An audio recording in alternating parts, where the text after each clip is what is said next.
Let's look at our first exam question.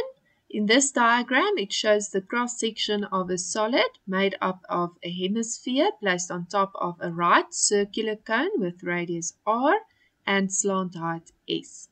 The perpendicular height of the cone, h, is 6,5 centimeters and the volume of the cone is 83,38 centimeters cubed.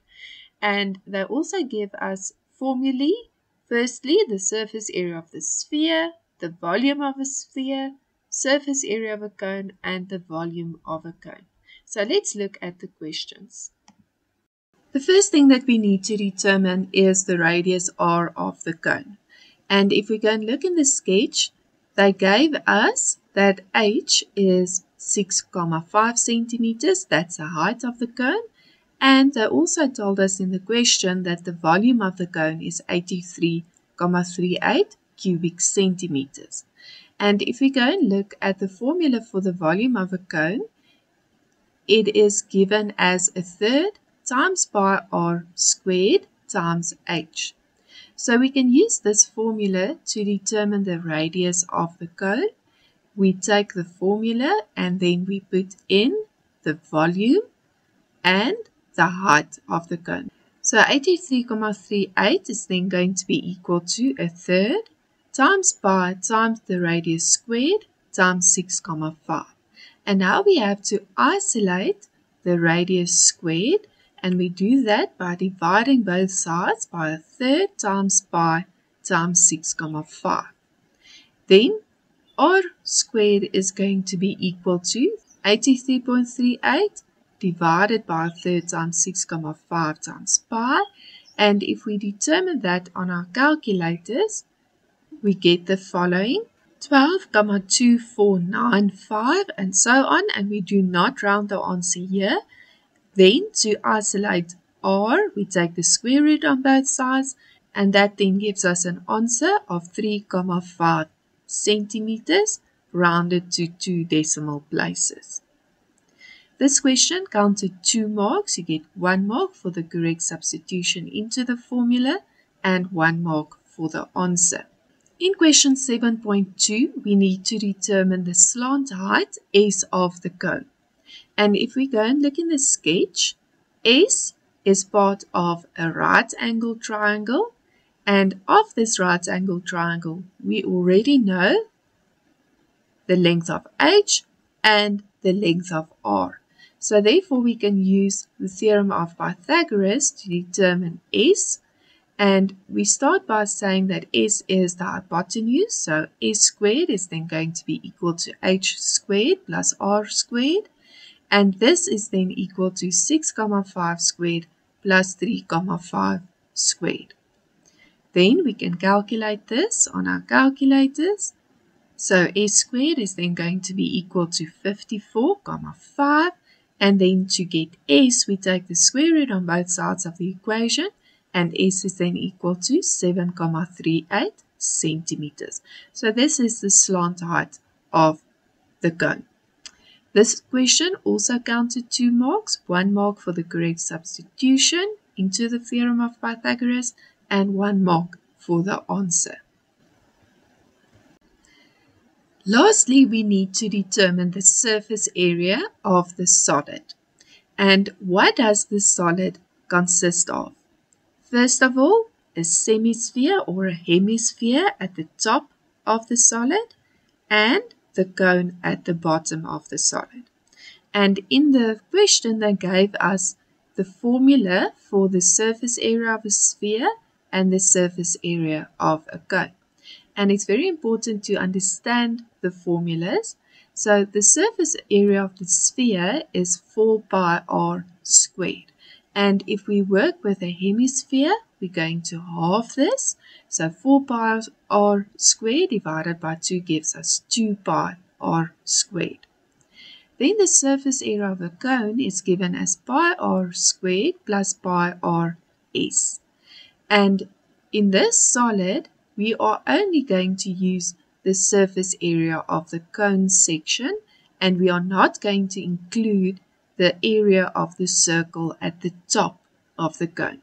So therefore, for the surface area of the cone, we only use pi rs. That's the surface area of the curved section on the outside of the cone.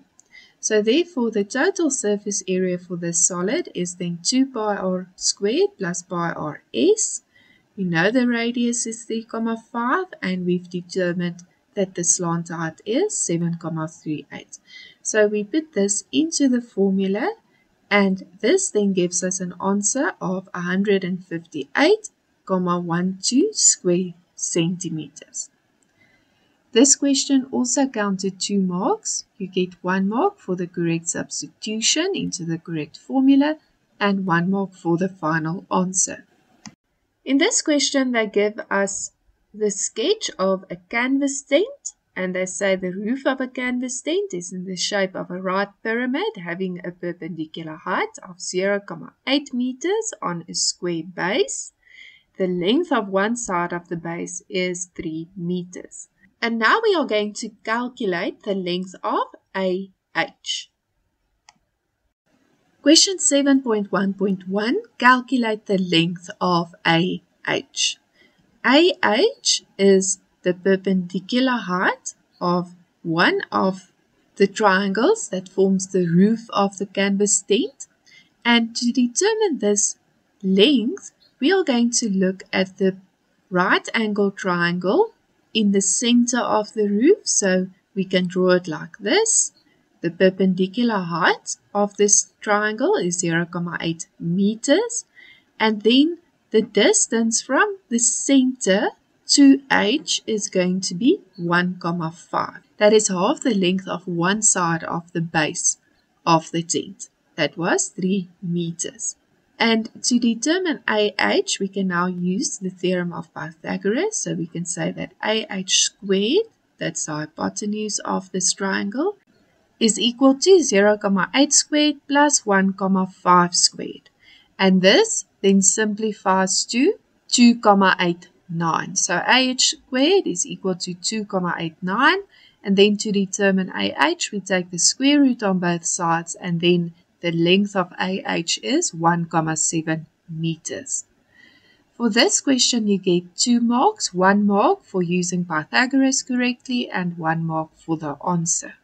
Question 7.1.2, calculate the surface area of the roof.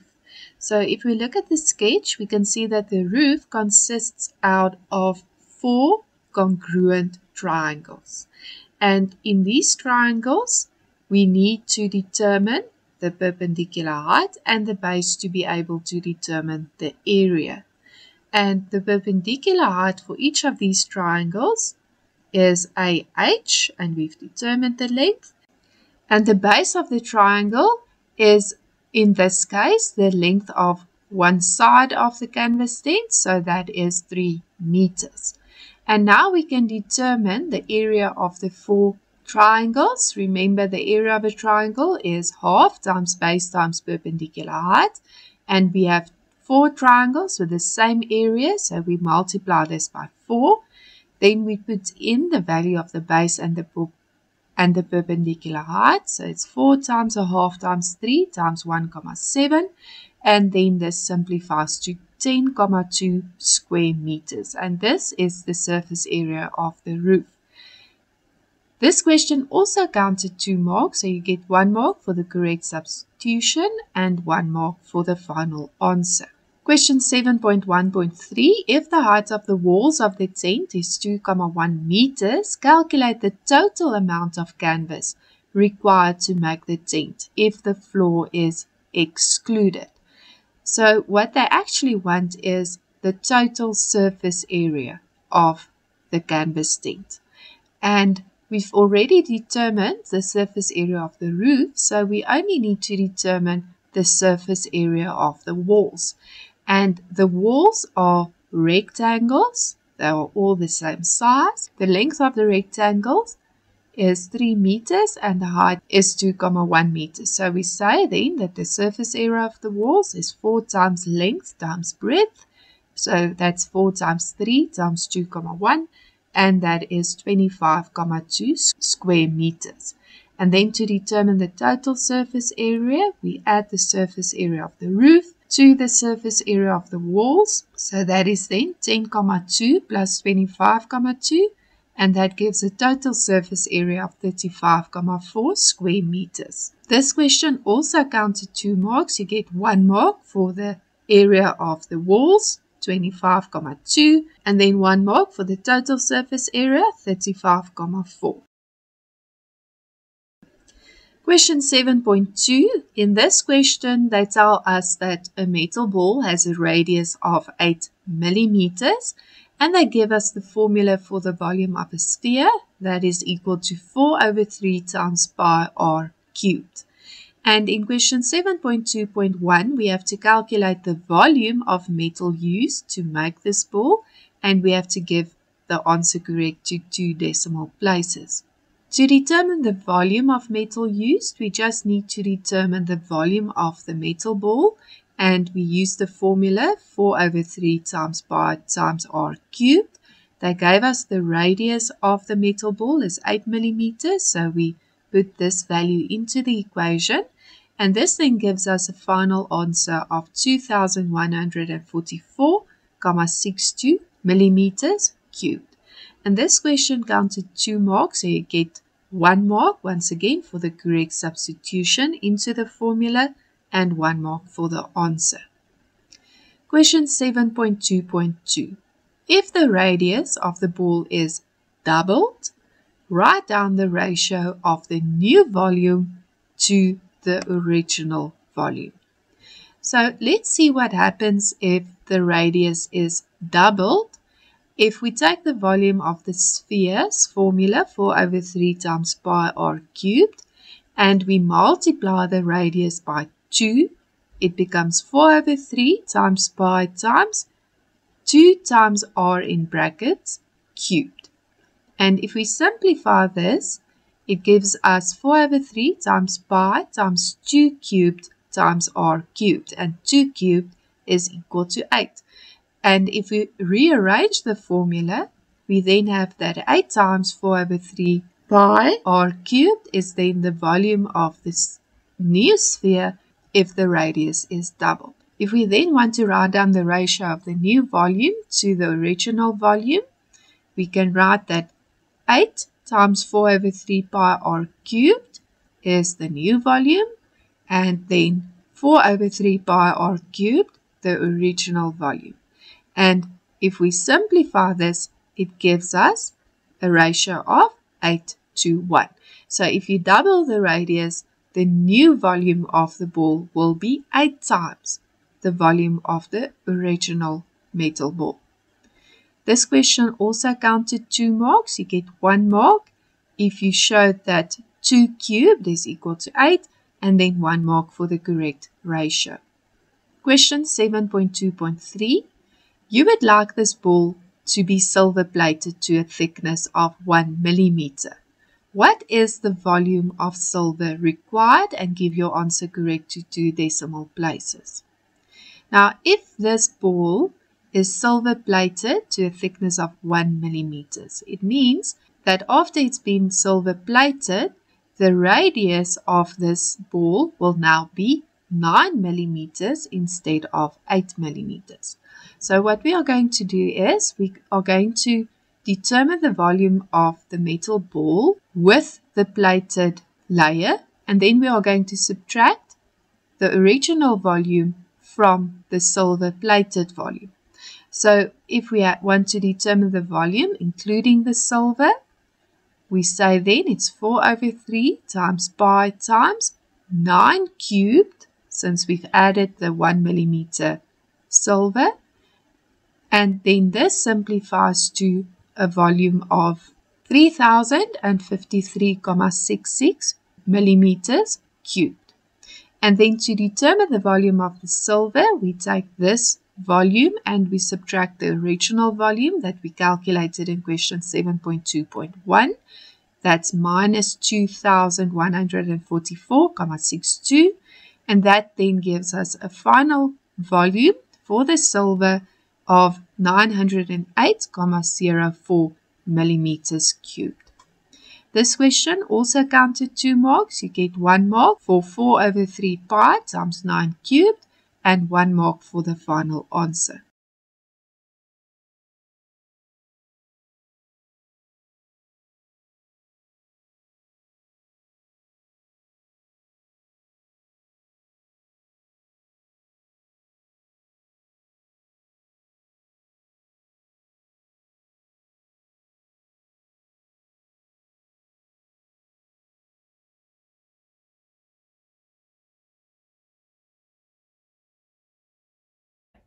And that's a wrap on today's fascinating journey through the world of knowledge. Don't forget to hit that subscribe button and join our ever-growing community of curious minds. We can't wait to embark on new educational adventures together.